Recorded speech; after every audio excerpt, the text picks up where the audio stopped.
It's that wonderful time in a house's life when the shower starts leaking. Here we've got a cast iron drain clamped to a plastic / acrylic / fiberglass shower pan. And just the constant flexing of the pan over time, especially when both of us are in the shower, has cracked it. There's really only two ways to fix this. One is the ghetto way, which is just flex seal it and then someday deal with it. The other way is to actually remove the shower pan. The thing is when you remove a shower pan like this, where the tile is set over it, which is the correct way to install it, you have to remove the bottom layer of tile to get the pan out. Once you remove the bottom layer of tile, then you're looking at a shower where you're like, do I just fix this tile and try and match it with something else? Or do I just go ahead and retile the shower? And then, of course, once you start thinking that way, you're like, well, you know what? This whole entire shower configuration is stupid. We have to go through these tiny little doors to get into our shower, basically enter it sideways. The top of the door frame is 5'7" from the floor, so you're always bending over so you don't hit your head on the top of the frame. And frankly, it's just cramped, especially with the bench in there. So, inevitably, you're like, okay, well, we're going to reframe this. Once you decide you're going to reframe it, you realize, I'm going to have to go further down the wall on this side, so we might as well just rip up all the tile on the floor and redo the floor. And then, once you realize you're going to pull up the floor tile, you realize, okay, so this drain is actually 1.5 inches, and modern code usually expects bathrooms, tubs, and showers to be 2-inch drains, so we'll fix that. We'll go ahead and bring that up to code. And if we're going to do that, maybe we might as well check out the rest of the plumbing. And so on and so forth until you get to the point where you're just gutting the whole master bath and replacing it with whatever your idealized version of a bath should be in the space that you have. This is that project. Taking a step back, how exactly did we know it was leaking? Well, the mold growing on the ceiling, which we covered up with kills, kind of implied that something was going on. That spot on the ceiling is also where we vent the Instant Pot, so it wasn't 100% clear where the moisture was actually coming from, but the infrared made it pretty clear what was going on. Since we're blessed to have a second shower in the house, the idea with this project was to take it in manageable steps, both in terms of working around everyone's day schedules and to not overload our municipal trash service with all the demo material. If we can avoid a trip to the dump, great. The first stage was actually logistics. We wanted to make sure most of the major parts and materials that we were going to need we already had on hand to avoid energy wasting trips to the home store that occurred during a project. So here you can see we've got most of the building materials staged, most of the tools that we're going to be using, and the vanity just arrived, which is great because we're switching from a single sink to a double sink vanity, and obviously the rough-in plumbing has to be redone. Having the vanity on hand so you can measure exactly where the built-in cutouts are is ideal. We're planning on donating the shower door to Habitat for Humanity, and yes, we will clean it up. It is actually pristine once it's clean. We're going to take the current vanity from the primary bath and move it to the guest bath, and then donate the guest bath vanity, which is also in pretty good shape, as well as all the lights and everything. We're not going to keep any of the fixtures or the mirrors. Oh no! Screwed.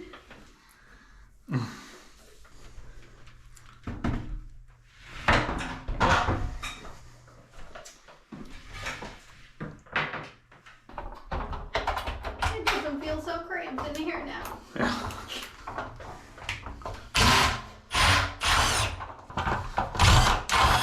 Did you take your tape measure back? No. Oh, it's sitting right there. I don't think we can call it mine anymore. It's definitely a bare table. It's not. My bear has usurped it. See, if it was mine, it would be my tool belt. But it isn't. That's very funny. Okay, so we're gonna need a star bit.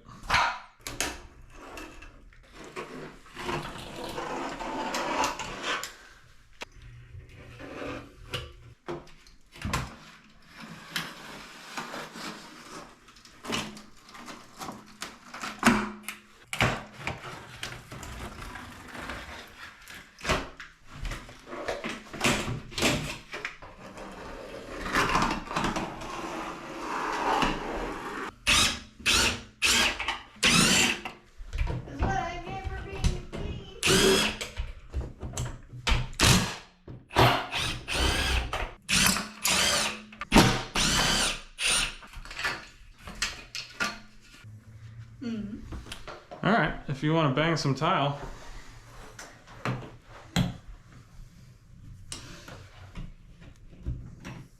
I get to tell the shower how I really feel about it. So, which one I smack first? So we want to go around the perimeter of the shower drain. Okay, so around here? Yeah. I wouldn't bang the shit out of it. I would tap it as light as you can to try and bust it. Because we don't want too much shattering. Okay, so like at the edges? I was thinking maybe bust it right at the bottom. How about you show me what you want me to do? Since there's It's hearing protection tile. Yes. The idea was to be extra careful with the first bottom row of tile because we don't know where any of the plumbing is yet. If you're supremely confident where the plumbing is and that you can avoid it or it's recessed sufficiently far from the tile, you can just cut sections of wall out in between the grout lines of the tile and then you don't have to chip any tile.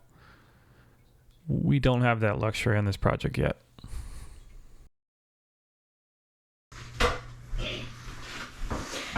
They match!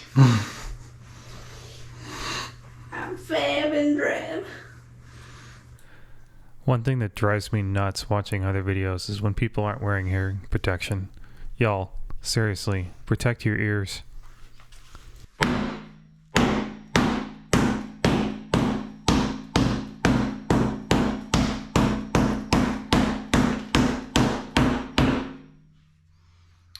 Loud environment.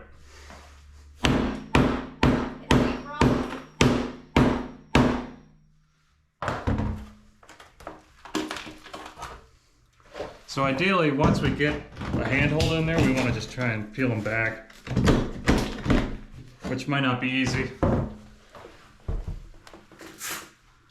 But it doesn't look like their water coverage was very high. Are you surprised? Should probably have safety glasses on too. I have both pairs of glasses.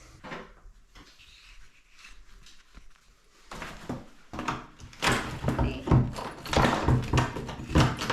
I would help if I had a little berry hammer. Oh, I'm gonna let you do.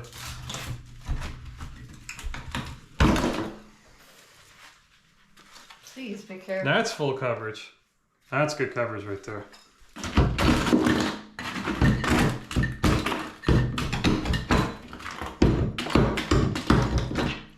So, one thing to keep in mind when we're demoing this is we don't know where any of the plumbing is yet. So don't penetrate the wall. Yeah, so none of this crap. It's just pulling up the paper, I guess. Or it didn't bond well to the substrate.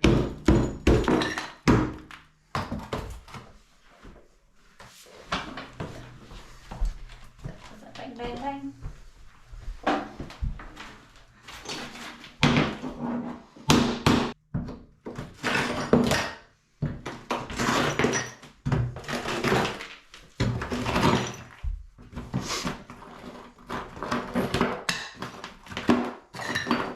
Oh, I don't see any water damage right here. A little bit right there. Oh, is it? Well, it looks like it. water damage you got? I ain't got my glasses on. I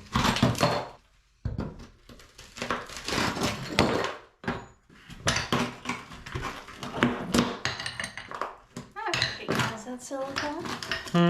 I recognize that silicone.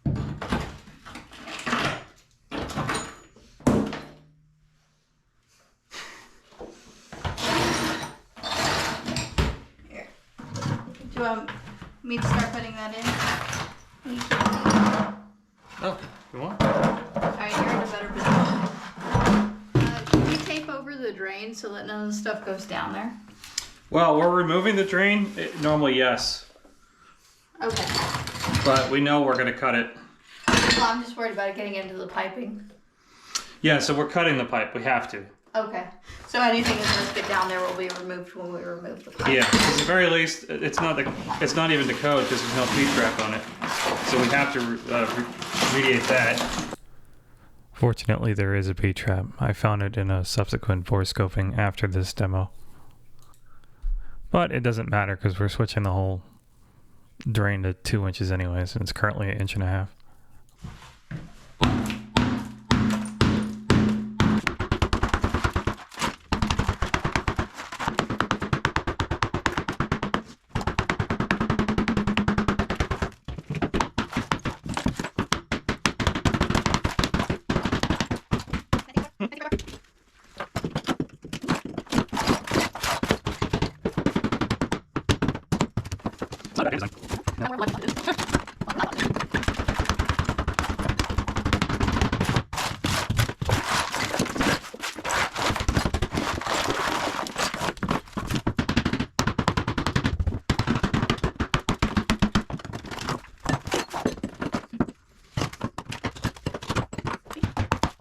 And this is very hard, so this might be cement board. This doesn't feel like drywall. It is in fact drywall, but it's green board. You can see the evidence of it being green board up there in the top little corner right there. When we replace all of it, we're going to replace it with cement board. Dude, this is a vapor barrier. I was impressed to find vapor barrier on that exterior wall. That's good, right? It is, but do you see any insulation behind it? It looks kind of pink back there. Okay. Okay, so this is green board.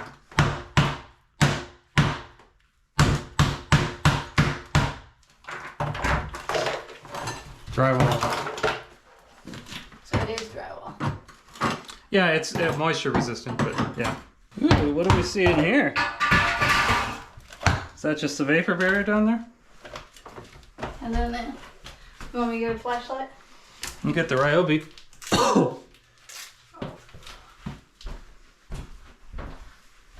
The gooseneck one? Yep. No, I don't see any signs of water damage. Ooh, there's our plumbing. Oh. So it did come up that wall in the kitchen? Yeah. And there's actually PEX back here. Oh. I don't know if we'd be able to just cut this. We will once we have confidence in where the plumbing is. So what we'll do is we'll bust into the grout joint here and then start using the reciprocating sew, and then the whole thing can come down. Okay. But we're not there yet.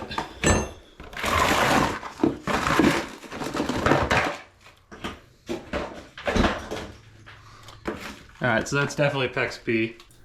What we're looking at here is PEX B to brass CPVC union fittings right here. The way you can tell it's PEX B is it's got that clamp ring on the outside, those black rings. So we've had one CPVC failure in the house so far, but it was in the kitchen sink and it was in an area that constantly got bumped by cleaning things and had this ridiculous configuration of 90s and bends on it. So I'm not 100% sure that we're one of those houses that has CPVC failure. That being said, we're going to try and limit the amount of CPVC that we're actually using or retaining in the wall when we redo the plumbing. Oh, there's our Pink Panther insulation. Yep, we're going to replace that with rock wool. Woo, there's the plumbing right there.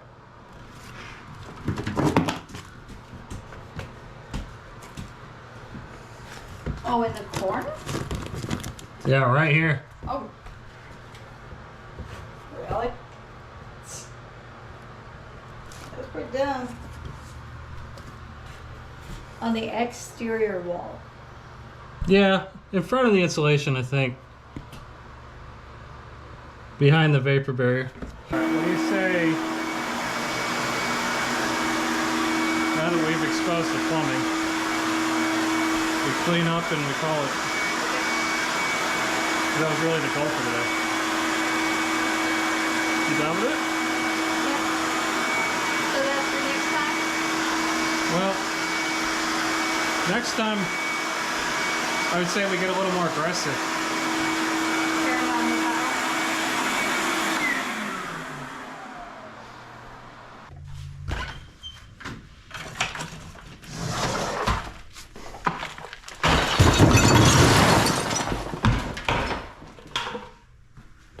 This is about when we call it a wrap. The next step will be to get all of the entire shower gutted so that I can see all of the plumbing. Catch you on the next one.